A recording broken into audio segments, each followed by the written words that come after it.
أعوذ بالله من الشيطان الرجيم بسم الله الرحمن الرحيم الحمد لله رب العالمين والصلاة والسلام على أشرف الأنبياء والمرسلين سيدنا ومولانا أبي القاسم محمد وعلى أهل بيته الطيبين الطاهرين المعصومين المظلومين الغر الميامين ولعنة الدائمة الباقية على أعدائهم أجمعين من الآن إلى يوم الدين أما بعد. ناظرین محترم، ایک روایت جو بار بار ذکر کی جا رہی ہے اور اپنوں کی جانب سے بھی اور مخالفین کی جانب سے بھی اس روایت کو نقل کیا گیا، اور روایت کچھ اس قسم کی ہے کہ اس میں علامہ شیخ طبرسی اپنی کتاب الاحتجاج میں امام حسن علیہ السلام کا ایک قول نقل کرتے ہیں کہ آپ کہتے ہیں کہ معاویہ میرے شیعوں سے بہتر ہے، اور میرے شیعہ جو ہے مجھے قتل کرنا چاہتے تھے اور معاویہ ان سے بہتر ہے. خلاصتاً میں عرض کر رہا ہوں، اور آپ لوگ واقعتاً ان کے کلپ کو ملاحظہ فرمائیں تو کچھ اس قسم کی باتیں وہ کرتے ہوئے دکھائی دیتے ہیں. روایت جو ہے شیخ طبرسی اپنی کتاب الاحتجاج میں نقل کرتے ہیں، اور راوی کون ہے؟ زید بن وہب الجہنی. راوی کے بارے میں بتاتا چلوں کہ بذات خود یہ راوی غیر موثوق ہے، یعنی ایسا راوی ہے جس کی وثاقت ثابت نہیں، جس کی ثقاہت ثابت نہیں. چنانچہ المفید من معجم رجال الحدیث صفحہ نمبر 239 ہے، اس میں زید بن وہب کو مجہول لکھا گیا ہے، یعنی زید مجہول تھا اور اس کی توثیق ثابت نہیں. دوسری بات یہ ہے کہ روایت، اب میں اصل متن کی طرف آتا ہوں. روایت کچھ یہ کہتی ہے کہ زید بن وہب جا کر امام حسن سے مدائن کے مقام پر ملتے ہیں، اور مدائن پر ملنے کے بعد امام حسن کو شدید درد کے عالم میں دیکھتے ہیں، یعنی وہ درد جو واقعتاً روحانی عنوان سے بھی ہوگا، معنوی عنوان سے بھی ہوگا، اور آپ کے جسمانی عنوان سے بھی ہوگا. جب ایک خارجی آپ پر حملہ کرتا ہے، اور اسی طریقے سے بعض آپ کی فوج میں جو حضرات تھے وہ آپ کے مال و متاع کو لوٹتے ہیں. تو جب وہ امام حسن کے پاس آتا ہے تو کہتا ہے کہ لوگ بہت زیادہ تحیر کا شکار ہیں، شش و پنچ میں مبتلا ہیں. تو امام کہتے ہیں کہ اللہ کی قسم معاویہ میرے لیے بہتر ہے. کن حضرات سے بہتر ہے؟ ارا واللہ ان معاویۃ خیر لی من ہؤلاء یزعمون انہم لی شیعہ، کہ معاویہ میرے لیے ان حضرات سے بہتر ہے، ان اشخاص سے بہتر ہے جو اس بات کا زعم رکھتے ہیں، جو اس بات کا دعویٰ رکھتے ہیں کہ وہ میرے شیعہ ہیں. بات ذہن میں رہے، دعویٰ رکھتے ہیں کہ میرے شیعہ ہیں. اور پھر امام بتاتے ہیں وہ کس قسم کے لوگ ہیں، کہ یہ حضرات تو وہ ہیں جو مجھے قتل کرنا چاہتے تھے. روایت آگے بڑھتی ہے، میرے مال و متاع، میرے سامان کو لوٹا ان لوگوں نے، اور اللہ کی قسم اگر میں معاویہ سے عہد نامہ لکھوں جس کے ذریعے سے میرے اور میرے گھر والوں کا، جس میں امام حسین بھی شامل ہیں، محمد بن حنفیہ بھی شامل ہیں، بنو ہاشم کے دیگر حضرات بھی شامل ہیں، اگر ان کا خون بچ جائے تو یہ میرے لیے زیادہ بہتر ہے کہ بنسبت کہ یہ لوگ مجھے قتل کرتے ہیں یا یہ لوگ مجھے بے عنوان اسیر معاویہ کے پاس بھیج دیں، اور معاویہ چاہے تو پھر مجھے قتل کر دے، یا معاویہ جو ہے اگر مجھے رہا بھی کرے گا تو اس کے بعد ہمیشہ کے لیے بنو ہاشم پر ایک احسان لا دے گا. اور وہ احسان کیا ہوگا کہ دیکھو میں نے امام حسن کو قید کیا اور قید کرنے کے بعد ان کو رہا کر دیا. چنانچہ یہ روایت کی منطق ہے، یہ روایت کا مفہوم ہے جو میں نے آپ کو نقل کیا ہے، اور انشاءاللہ آپ لوگ اسکین صفحے میں اصل عبارت کو دیکھ سکتے ہوں گے. ناظرین محترم، واضح طور پر ادھر لفظ زعم کا لفظ ہے، اور میں دوبارہ کہوں کہ ہؤلاء یزعمون، ٹھیک ہے نا، کہ یہ لوگ دعویٰ کرتے ہیں. زعم یعنی ان کا یہ گمان ہے. کیا یہ واقعتاً شیعہ تھے؟ تو بالکل نہیں.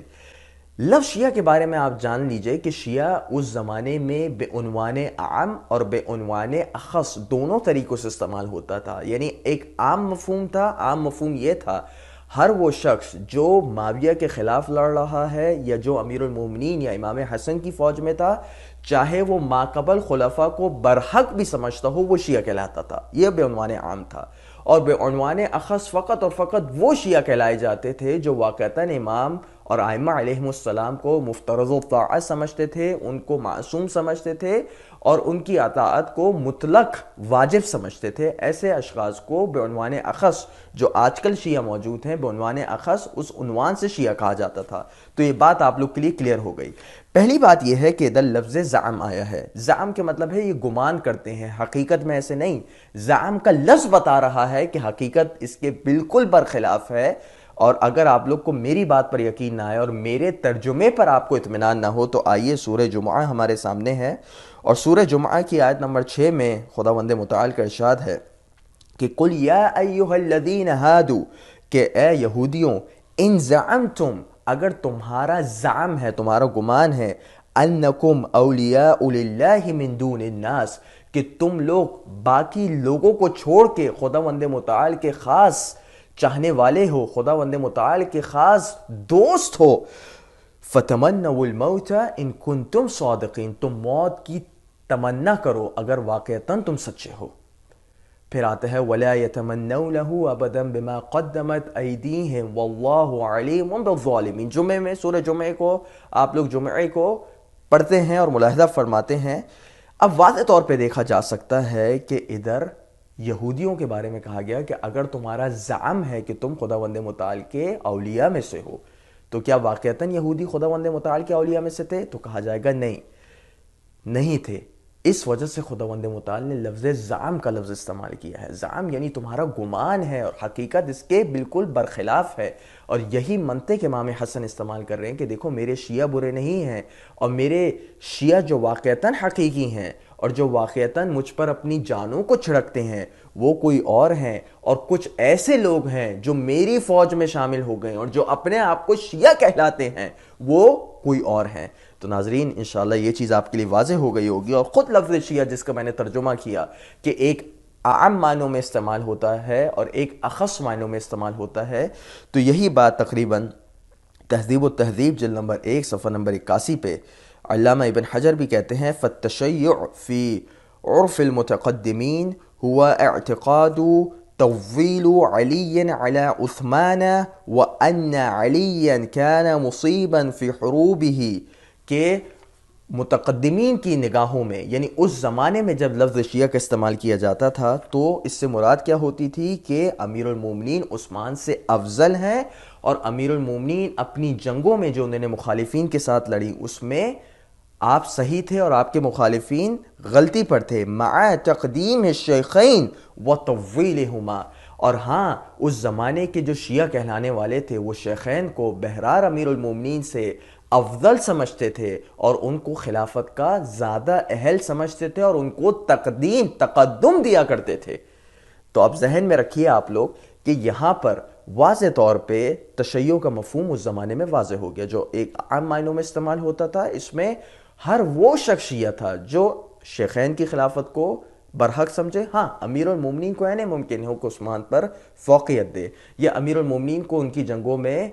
واقعتاً حق پر سمجھے اور ان کے مخالفین کو غلطی پر سمجھے، جو آج بھی کافی سارے اہل سنت اپنی عقائد کی کتابوں میں، اپنی دیگر کتابوں میں لکھتے ہیں کہ امیر المومنین اپنی جنگوں میں برحق تھے اور ان کے مخالفین جو تھے وہ خطا اجتہادی کے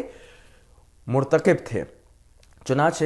انشاءاللہ یہ اعتراض بالکل رفع ہو گیا ہوگا، اور ہمارے وہ چاہنے والے اور ہمارے وہ شیعہ کہلانے والے جو آج کل کے زمانے میں بھی ہیں جو اس قسم کی روایت کو لے کے دشمنوں کو واقعتاً ایک موقع فراہم کر رہے ہیں، ان کو بھی واقعتاً اپنی منطق پر غور کرنا چاہیے، اور انشاءاللہ کبھی ہوا تو باقاعدہ ایک پورا لیکچر اس پر دیا جائے گا کہ لفظ شیعہ جب آتا ہے یا شیعہ جو استعمال ہوتا ہے وہ اس زمانے میں کس معنوں میں استعمال ہوتا تھا۔